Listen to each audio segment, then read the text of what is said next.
Y hablamos ahora de la manera en la que debemos actuar ante las situaciones de aparente indefensión que sufren numerosos consumidores a la hora, por ejemplo, de realizar un viaje. Conocer los pasos que hay que seguir para que se respeten nuestros derechos frente a la cancelación de un vuelo programado es una de ellas, pero debemos ser conscientes de que los usuarios tenemos derechos a exigir responsabilidades, ya que las compañías están obligadas a cumplir con una serie de normativas europeas que protegen los derechos de los usuarios. De este asunto vamos a hablar a continuación con Esteban Peña, abogado, que no es la primera vez que nos acompaña. Esteban, ¿qué tal? Muy buenos días. Buenos días, Esteban. Bueno, además, en los últimos tiempos hemos visto las cancelaciones que han sufrido muchos usuarios de la compañía Ryanair, también la quiebra de Monarch Airlines, que también ha dejado muchos pasajeros, por ejemplo, aquí en Canarias. Bueno, ante estos acontecimientos, al final, los principales perjudicados son los usuarios. Siempre. Al final, tenemos que tener en cuenta que son grandes compañías donde no ven a los pasajeros en sí, sino ven cifras económicas.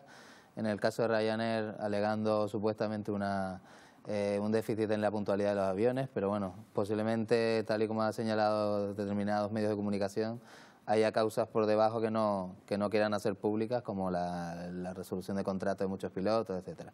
Bueno, ¿qué podemos hacer en estos casos? Ya tenemos el billete contratado, el billete comprado y de repente a lo mejor en algunos casos nos avisan con tiempo de que nuestro vuelo no va a ser posible, pero en otras situaciones nos encontramos sobre la marcha de que nuestro vuelo ha sido cancelado. Exacto. Lo primero que hay que diferenciar es si efectivamente la compañía aérea en cuestión con el que tienes contratado el billete te ha comunicado con un tiempo suficiente esa cancelación o ese cambio de programación del vuelo, que también puede pasar, que en vez de salir a las 7 de la mañana salga a las 9. Entonces, en el primero de los casos, si hay un tiempo de antelación suficiente, la propia compañía tiene que ofrecerte un transporte alternativo, un avión alternativo que te lleve a tu lugar de destino, o, en caso de no ser posible, el reembolso. Por otro lado está la parte de, en el caso de que llegues al aeropuerto, tengas tu avión y cuando te vas a meter en el avión o vas a facturar, te dicen que ese avión está cancelado. Bien, siempre que la compañía no consiga acreditar o alegar algún tipo de circunstancia extraordinaria, lo que tiene la compañía, evidentemente, lo primero que tiene que hacer, tú tienes derecho a una asistencia, depende si el retraso, primero si es un retraso y luego si es la cancelación definitiva, si es un retraso de más de 3 horas, tienes derecho. Y en los mostradores, incluso de información y todo, te informan con todo tipo de detalles de asistencia, de que te den refrigerios, llamadas telefónicas si estás en extranjero, etcétera.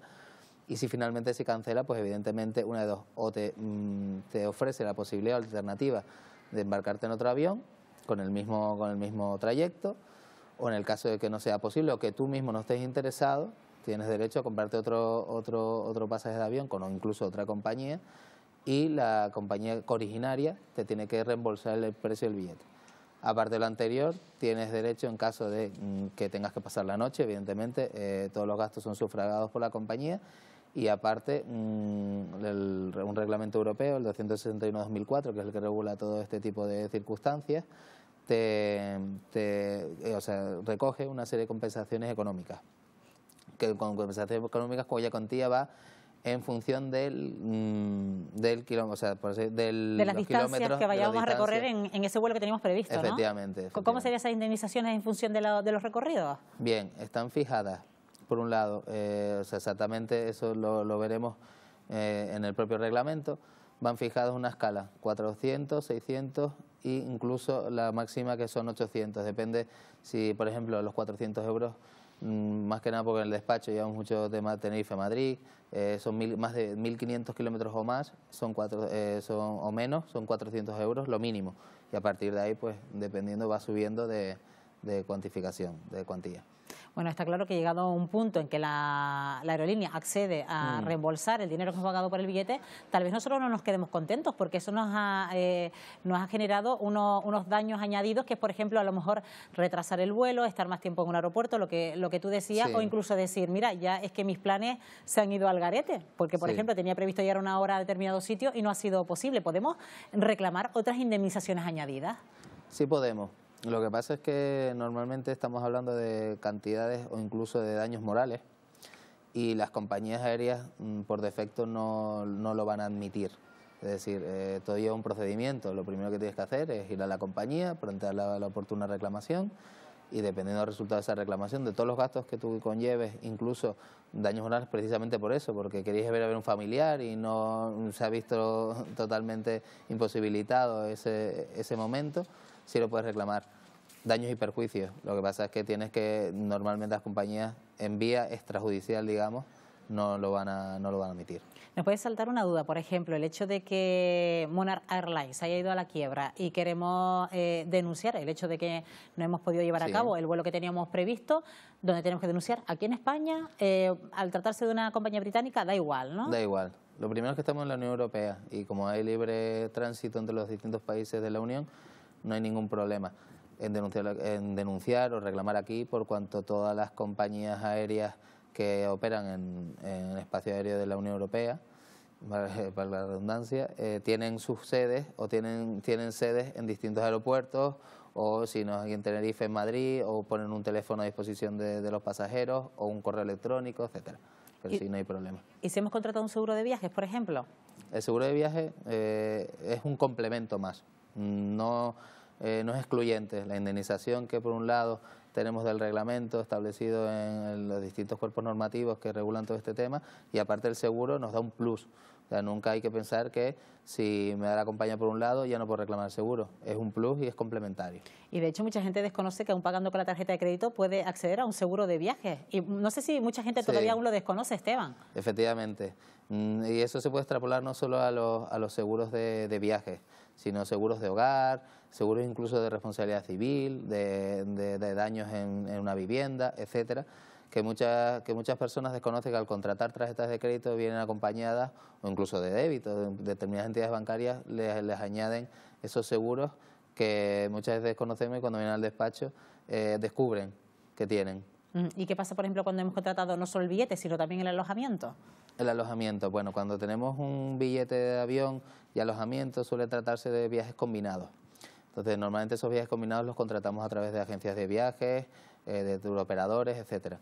Cuando tenemos algún problema relativo a eso, lo primero es ver el contrato que tenemos establecido con esa agencia de viajes y a partir de ahí a quien tenemos que reclamar o tenemos que quejarnos es en esa agencia de viajes o esa persona que nos ha vendido ese billete, ese viaje combinado. Lo que pasa es que normalmente nos surgen a veces este tipo de situaciones y no lo pensamos sino luego cuando llegamos a casa. A lo mejor si planteamos una reclamación en el aeropuerto, pero llegados a casa nos planteamos otras situaciones que se nos podían haber dado y nos planteamos, ¿podríamos haber reclamado otras cuestiones? ¿Estamos a tiempo todavía de hacerlo? Sí. Totalmente. Tenemos 2 años, desde el momento de que sucede, desde la fecha programada del vuelo, que ha ocurrido no solo cancelaciones, sino pérdida de equipaje, daño de equipaje, etcétera. Tenemos 2 años para reclamar.